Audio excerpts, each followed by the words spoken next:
Welcome back to Behind the Play. My name is Alex Adams, and today we're joined by Mark Masters, who covers the Leafs, the World Juniors, and tennis for TSN. Mark, before we get started, I just want to say I feel like I know you pretty intimately through just watching you at ungodly hours during the Aussie Open or maybe Wimbledon. So thanks so much for coming on and taking the time. Happy to do it. I first wanted to ask you a little bit about your career. When did you first think you might want to pursue a career in sports journalism? Oh, from as long as I can remember, I was doing play-by-play into my fist at gym class in elementary school. So I've been, dreaming of it for a long time and feel very lucky and grateful that I was able to kind of get my dream job. And I wanted to ask you about that. Like, I know you went to Carleton, and maybe tell us a little bit about your journey to going to Carleton, and then a little bit about coming to TSN. Yeah, knowing that I wanted to pursue journalism, Carleton obviously has a good reputation as being a top journalism school. I looked at other schools. I also thought it'd be good to kind of move away from home, not too far, obviously, but to experience a new city. I'm a bit of a homer, so it got me a bit out of my comfort zone. And so I had a great experience in Ottawa, and it set me up really, really nicely for my career path. There was apprenticeship programs that I was able to get through the school that got me some jobs right out of school with the National Post and the CTV Olympic Consortium, and that led ultimately to TSN. So Carleton, excellent experience, excellent school. Really grateful for that I had that experience. It was crucial for my development. So can't say enough good things about Carleton. And I know you did play-by-play and were the sports editor and editor-in-chief of the Charlatan, the school newspaper. What experiences, what did you learn from that experience that kind of translates into your work today as a journalist at TSN?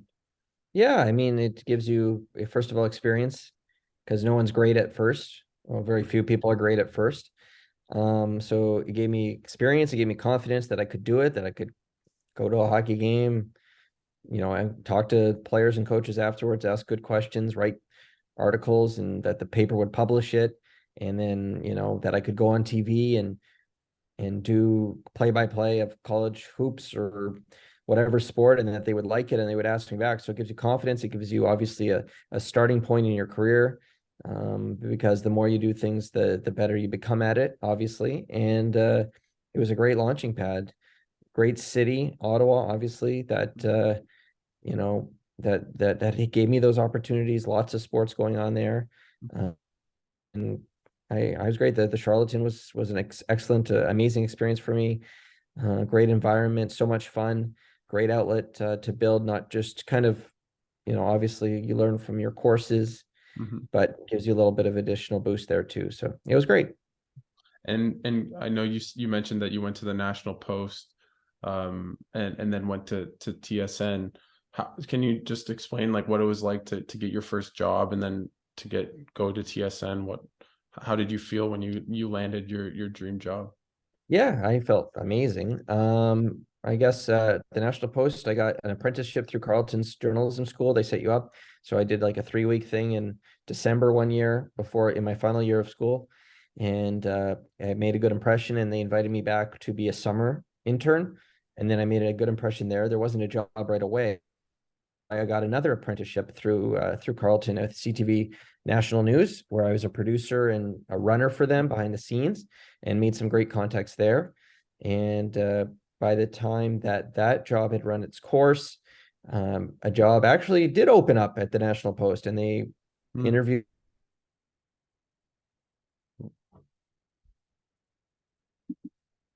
Hello, Mark. I lost you for a half second. Did you? Yeah, that was weird. Uh, I got through the apprenticeship program at Carleton. I got a job at the National Post. Not a job at the National Post. I got an apprenticeship, a 3-week apprenticeship, December of my final year at Carleton. Really enjoyed it. Made a good impression. Had some pieces published in the National Post. That was really cool. National Mhm. newspaper. I was still in school at the time. They liked what I did, and they invited me to be a summer intern. So I came back, I did my summer internship, and it went well. And I had a great time. And they didn't have a job at the time after that, but they said they really liked me. If something opened up in the future, they would definitely consider me. I got another apprenticeship through the Carleton School of Journalism to work at the CTV National News. Mm. And that was like 6 weeks. And it was amazing behind the scenes, being a runner, doing some interviews, just contributing to pieces that their bureau chiefs were doing. I made some good contacts there. That expired. But thereafter, a job popped up at the CTV Olympic Consortium. The Olympics were starting soon. Some of the people that I'd worked for at the CTV National News, they knew this, and they said, "Why don't you come and work for them?" Actually, you know what? I'm forgetting something. Sorry, it's been a while.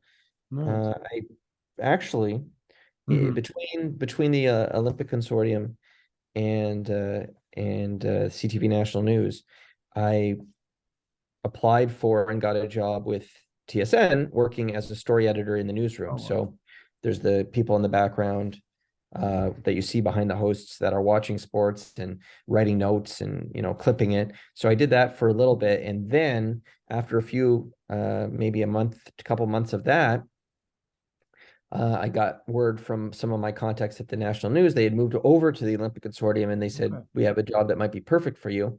That actually, I continued to work in the newsroom Mm. at TSN to package highlights of sports, Olympic sports in the run up to Vancouver 2010, because we were really pushing people to follow the stories of these great athletes ahead of this huge home Olympics.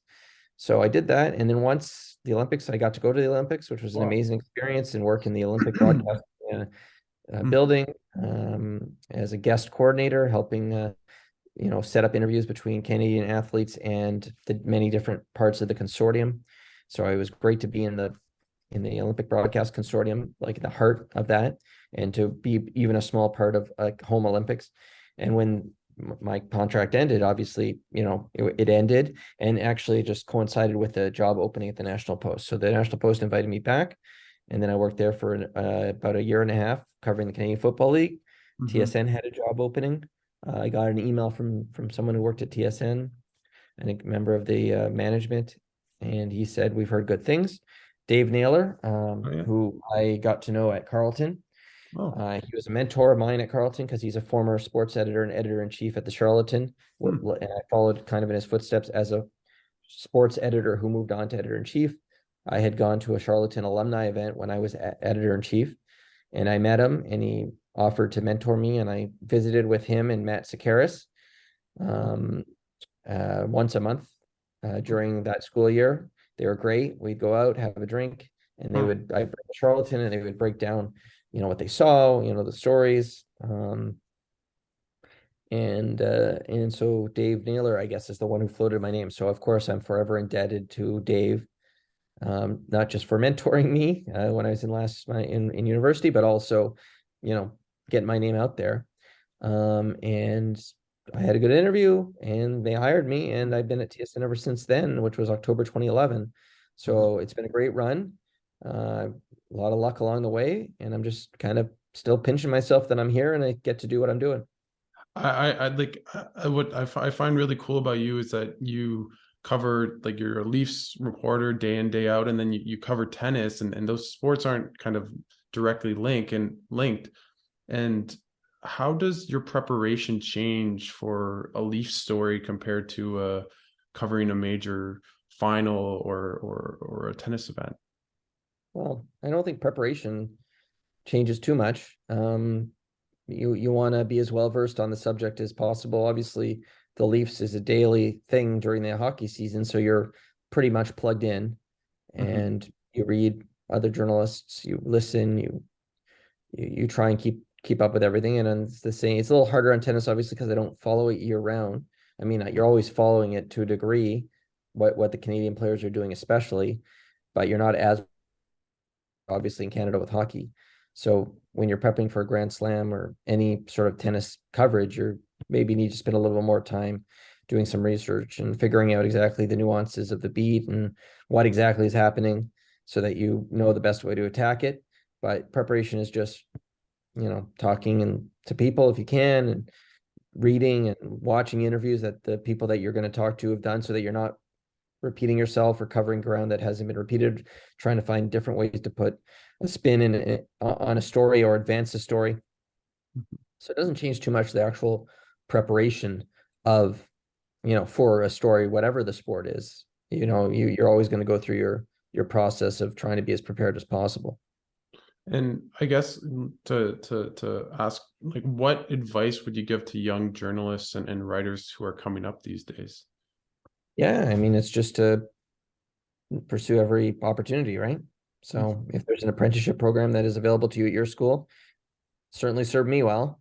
If there's an opportunity to go to an alumni event where you might meet some other journalists, I met Dave Naylor, Matt Sakaris, and those relationships were crucial for me moving up. And yeah, you just got to stay positive, because I feel very lucky to have this job, but I'm cognizant of the fact there isn't, a plethora of these types of jobs available. So I feel very lucky, and you maintain that work ethic and you don't take it for granted. So that's what I would say. And I wanted to go to the Leafs that you cover day in and day out, and they just made a huge trade, of course, with the Ryan O'Reilly addition. And you said on TSN that the Leafs have a lot of pressure, so much riding on this season. How do you feel about this team going into the playoffs with all the pressure to win around and maybe the cup, especially with the addition of Ryan O'Reilly? And Noel Achari, that's a huge pickup in the bottom six. How do I feel about the Leafs? I feel that they're a great team, and I'll be really interested to see how this series against Tampa Bay goes. Obviously, the Lightning might make a move, might add a player before the deadline. I guess I I'm I feel like they got a great chance, but I all felt that in the past, and that's the struggle for them, is to find a way to break through against an extraordinary opponent, and with the weight and the pressure of having not done it before.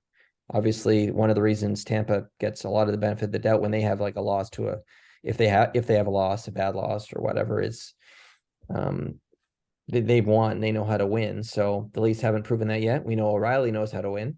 Certainly Achari has a lot of playoff games on his resume, including against the Leafs. So I just fascinating season, a lot of pressure. Kyle Dubas doesn't have a contract beyond this year. Certainly feels like they got to go on a run to save his job. And we still have time before the deadline, and they might make another move. So yeah, it's exciting. It's a fascinating, exciting time to be covering this team and seeing what happens next. As someone that covers them day to day, do you see any difference in the team compared to past years that maybe makes you think that they're more prepared to finally beat a team like the Tampa Bay Lightning? Not really. I mean, I think that like individual players are getting better. Like William Nylander's obviously taken a big step, so he's a better player. At the same time as Austin Matthews isn't quite as dominant as last year.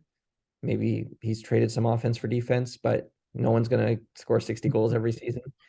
So you wonder if maybe there's a little bit of downtick in production that you can expect from him. Marner is the same, it seems. Tavares seems to maybe have added a bit more of a step this year, but he's always kind of Tavares. The defense is missing Muzzin.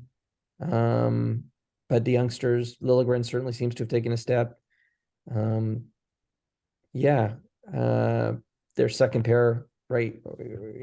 Giordano and Hall was actually the third pair for much of that series against Tampa. So I'm not sure that the defense is better, and the goaltending to me is still a question mark. Matt Murray is hurt again, and I don't, probably can't depend on him being healthy at the crucial times. And then Samsonov has played well, but has one playoff win in his career. So goaltending is still a question, and you're going up against Andre Vasilevsky, is probably the best clutch goalie on the planet. So it's hard to track any improvements or incremental. I know Kyle Dubas has said he feels that the group handles adversity better, whether it's back to backs or the injuries. They've had a lot of injuries to keep players on defense, certainly. And Murray, of course, has been out. So they have had injuries. They're right up there in terms of man games lost. Muzzin's a big loss that sometimes we lose sight of. Mm-hmm. But the bottom line is we really won't know much if this is truly a different team or they've figured something out until this 2 weeks in April happens. And if you're Kyle Dubas between now and the trade deadline, obviously they've traded a lot of assets in the O'Reilly and Achari deal. Where, if you were to add, where would you add to the defense? They're sixth in goals allowed this year. That, you know, they've been keeping the puck out of their own net. But where would you like to add, and would a player like Matthew Knies be involved if you're Dubas? Well, he's certainly their most attractive trade chip. If they moved Knies, you would imagine it would be for a defenseman with term, or at least any player with term. They're not going to move Knies for a rental. Although they did, Dubas said he didn't want to move his first round pick for a rental, and he's just done that. So I would imagine it's a defenseman because, as I mentioned, Liljegren, has taken a step this year, but he got benched in the playoffs last year after the first two games. He got sat. Justin Hull came into that series and played decently well. But you've lost Muzzin, who was really good. I felt solid in that series alongside Brody. Now you have Riley with Brody in the second. So yeah, you're playing a very deep Tampa team, obviously, with a lot of firepower up front. Sandin did not play in that series last year. Struggled at the end of that Montreal Canadiens series. Actually got scratched in game 6. Had to come back in when Muzzin got hurt. So you do wonder if they want to add a bit more of that Muzzin element to the back end and maybe a little more experience. We'll see. But if they are to make another addition, that's certainly what you think, where you think you get it. And maybe Knies will be an addition too. If he doesn't get traded, he'll be eligible to obviously sign as soon as his college season is done. And he's obviously playing really well at the University of Minnesota. Do you think, on Nye's point, that he's ready to make the NHL and have like a somewhat productive impact? Sure. I mean, again, it's very hard to make the jump and be productive right away. And, complicating matters is if, he makes a run to the national championship, the Frozen Four is April 4th to the 6th, and Minnesota's the top ranked team in the country. They were already at the Frozen Four last year. If he goes all the way this year, that will give him 3 games at the most to play with the Leafs if he signs.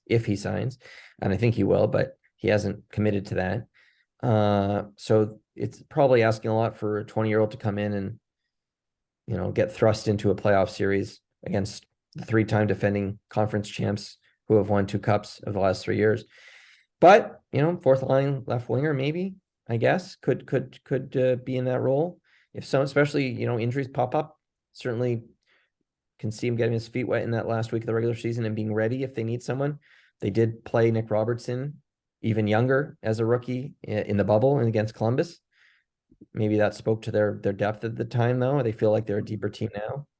So the bottom line is, I asked Kyle Dubas about this when he spoke right after the All-Star break, and he said, we're not basically counting on any sort of contribution from Knies. We recognize how tough it is to make that jump. And I think that's the way to think about it. You want to bring him in, you want to, you want to give him a chance maybe, but you're not counting on it. It would be a pleasant surprise at this stage for this season, at least.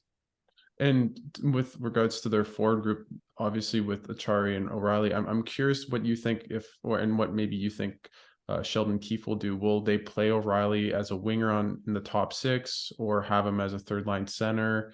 Where do you see O'Reilly fitting in the lineup? Well, they've started him at second line center and moved John Tavares to left wing, which is interesting. Apparently, Keefe had talked to Tavares about this possibility for a while now, but they've never really had the center depth to do it. Keefe says he wants to give this look a little runway. He feels like playing O'Reilly in his natural position is the best way to get him comfortable. So we're seeing Tavares, O'Reilly, and Mitch Marner together. Mixed results so far, but obviously they haven't even had O'Reilly hasn't even had a practice yet. Got thrown into the fire with 2 games right away. Will he land as the third line center and push David Kampf down? That's certainly an option. I think that's probably what makes sense, but they also like the idea of Kampf, between Pierre Engvall and Calle Jarnkrok. They feel like that could be a really good third or bottom 6 line that can be defensively responsible, and Engvall's bringing some offense lately. So they're going to experiment down the stretch here. We will see, I'm sure, O'Reilly as the third line center at some point, which pushes Kampf down and probably pushes Achari to the wing on that fourth line. But Achari's a right shot, Kampf's a left shot. So that's important. They can, shift off taking their face-offs on their strong side. So I think we'll get different looks, and they'll see what makes the most sense. Obviously, if you move O'Reilly to center, then you still have that who's playing winger, right, in the top six. Is it Kerfoot? Is it Yarncroke? What do they do there? But their center depth, when center we know is such an important position, is certainly improved now. And we'll see. We'll see what if sparks fly with this chemistry, and you could always mix things even more around if you want. But we'll see if they can get some traction with this look, and if it helps Tavares, who's getting on in age, to play on the wing, have a little less responsibility. Although he is excellent on faceoffs. So we'll see what happens. And to their goaltending, you mentioned earlier, obviously when they play presumably the Lightning in the first round, and the goaltending matchup might feel like just so uneven. Who would you start right now, presuming Matt Murray would come from back from injury in the playoffs? Well, I can't presume that. That's He's on good. LTIR, and even if he comes back, he might get hurt. As things stand now, Samsonov's their guy, no doubt about it. Like, Mhm. he's first round pick. Got has a lot a lot of motivation, playing on a 1 year deal. And he did play in the playoffs last year against the President's Trophy winners in Florida. Washington didn't win that series, but at least he's got some pretty recent experience. He's not a two-time cup champion like Murray, but at least he has a little bit of playoff experience under his belt, even if he's only won the one game I mentioned. So as things stand now, it's Samsonov's net. But as Mike Babcock used to say, the truth today is not necessarily the truth tomorrow. So we'll see how these last 20 some odd games go. I'm just to follow up. I'm curious. Do you think they could make a kind of David Riddick like trade where they get a veteran goalie, or will they trust Woll and Shelgren in that 2-3 position with Murray out? It seems like they're going to roll with what they got in that, unless some sort of development happens. Like if Samsonov got hurt tomorrow, maybe Mhm. that changes the equation. But they feel like Joseph Woll has played really well. Obviously, he has played really well in the AHL, where he's 14-1 this season with a 931 save percentage. They think Eric Shalgren, who was the backup in the playoffs last year when Peter Mrazek was hurt, Mhm. and actually got into one of those games in Tampa and didn't allow a goal in a relief mop-up performance. He actually looked pretty comfortable. So Mhm. he's got some NHL Stanley Cup playoff experience under his belt. They just feel like, yeah, there's like they want to use their, you know, the limited resources they have, because the prospect pool is not as beefy as some other teams with just how they've been going, trying to win right now and trading picks and whatnot. So I think that their focus isn't on goaltending right now. And Dubas has reiterated that. He said that Murray will come back. He'll be well rested, and they really only need him to be healthy for a brief window of time if he could stay healthy, maybe. And they like how Samsonov is played for much of the year. So Samsonov's net now, it seems unlikely, unless something happens, that they'll make a move in net. And I want to go to the playoffs themselves. If we can flash forward or go forward to April and May and June. Who's your Stanley Cup pick if you have one, and coming out of the East and West, and a Stanley Cup champion? Yeah, it's hard. It's hard to know. I think it's really hard to pick against Boston just because they're having this historic season right now. So I guess I'll pick Boston in the East, and the West is really wide open. But I'll take Edmonton because I just think Connor McDavid is too good. Like I just feel like he's going to will them. So Boston Edmonton Cup final. That's where my mind's at right now. Okay. Do you have a cup champion out of those two? Nah, I'm not smart enough. No. Fair enough. I wanted to go to tennis that you cover as well. Obviously there's so many Canadians right now, the best era of Canadian tennis for sure, with Bianca and Layla on the women's side, Rebecca Marino as well, and Felix, Dennis, and Vashik on the men's. Not they haven't really none of them have really had a great start to the year, but which Canadian do you think will have the best 2023 season out of them all? Well, it's probably a easy answer, but I'll go with the highest ranked guy, right? Felix Mhm. Auger-Aliassime. Um, yeah, I just think it's hard. It's been hard to get a read on them early this year. As you mentioned, no one's really grabbed hold of the imagination so far, but Auger-Aliassime, just where he is in the rankings and how things are going to play out, feels like he's the safe choice in that. But they all have the potential, which is what's exciting. Um, Dennis might have when he's redlining, might be the toughest to beat, and Felix, He's pretty, when he's playing, he's really really tough to beat. Like they're both wouldn't be surprised to see them go deep. Obviously, they've already done it at a Grand Slam and knocking on the door. On the women's game, Bianca and they both have proven they can go deep. Rebecca Marino's pushing, getting higher up, keeping that slow grind. Really impressive. So they're all capable, and that's what's exciting right now is that you can go into a Grand Slam or a big event, Indian Wells and Miami, of course, coming up, and any of them are capable of going on a nice run and really electrifying things. And yeah, it's hard to pick, but I guess I'll go with the easy choice, I guess. And for Felix, what do you think would be a good year for him? Would it be breaking into the top 5, making a slam final? Obviously, you could say all of the above, but what do you think is a kind of realistic kind of Well, I mean, you're, trying to do things you haven't done before, right? So I think if you could win a Masters event, that would be really great. If you can make a Grand Slam final, obviously the goal is to win one, but he's been to a semi, you're trying to keep pushing it, right? So I mean, we focus on results and for good reason, but you'd like to see him just look like he's taken a step, right? Like I mean, the best way to judge that, I suppose, is for him to go places he hasn't gone yet. So, and I'd like, for Felix, you'd like to bump the bad loss. There's no shame in losing to some of these elite guys, but sometimes he's,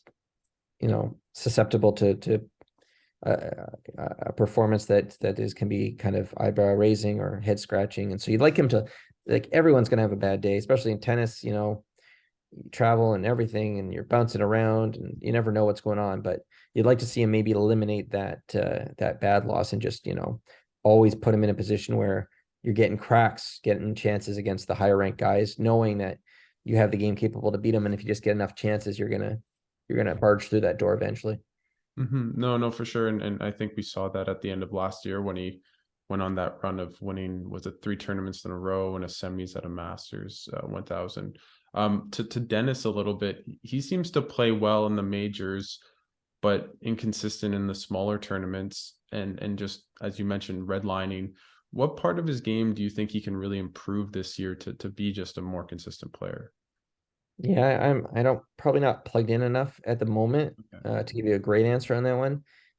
You mentioned consistency, right? That's what we're always looking for. Not necessarily from tournament to tournament, but just within a match for him to just kind of fixate, play with margins and go for. He's such an electrifying player and has that amazing one-handed backhand and leaping one-handed backhand that looks so aesthetically pleasing. But just to be a little more patient sometimes. It's always such a struggle because he knows he can do it. He wants to get the fans going. And so just a little more consistency probably within matches. And I'm not sure 100% what he's focused on beyond that, but I'm sure there's areas within his game even more so that he's focused on improving. Mm-hmm. And I wanted to ask you kind of a bigger question a little bit about the Breakpoint docu-series and do you think that kind of docu-series is good for the sport of tennis and should tennis be trying to do more kind of things like that? Of course, it's good for tennis. I mean, anytime you can get more attention on the sport and let fans experience, learn more about the players, become more invested in the storylines and in the personalities, there's no real downside I can see.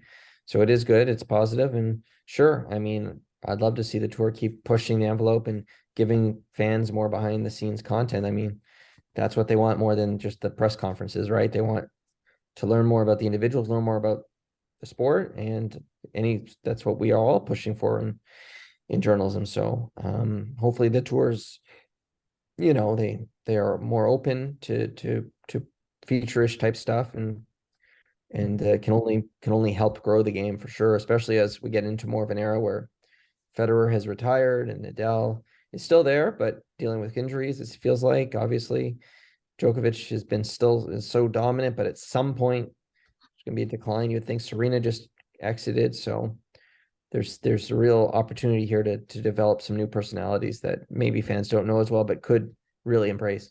Mm-hmm. Well, thank you so much, Mark, for taking the time to come on the podcast. I just wanted to give you the floor. Is there anything that people anything you want to plug for TSN coming up or anything like that? Not really, just watch TSN, please. I'm gonna go to Trade Centers coming up, and because we're on the air at 8 a.m. and the Leafs are out west in Vancouver, Oh, I'll be wow. up doing a hit at 5:20 Pacific, which is never fun. So take pity on me and choose to watch Trade Center and give us the viewership on March 3rd there. So I'll definitely be up at 8 a.m. looking at your face at on Trade Center wide and yes, we so have a game the night before in Calgary, so I'm taking oh like an wow. 11 p.m. flight. Probably going to do the second period intermission interview, Uh-huh. and then leave for the airport and fly to Vancouver to be there so that I can be ready for that 5:20 a.m. hit. I've done Trade Center from the West Coast before. The Leafs were in LA. It was not fun to be up at 5:25 a.m. doing a hit from a cold and dark parking lot outside the Kings practice facility. And the Leafs are going to have the day off, so at least I don't have to worry about covering practice or anything. But take pity on me and watch Sports Trade Center on March 3rd is the one thing I'll plug, I guess. I hope they don't do a deal right at the 3 p.m. Eastern mark so that you have more work to do going later in the day. So anyways, thanks so much, Mark, for taking the time and coming on. My pleasure.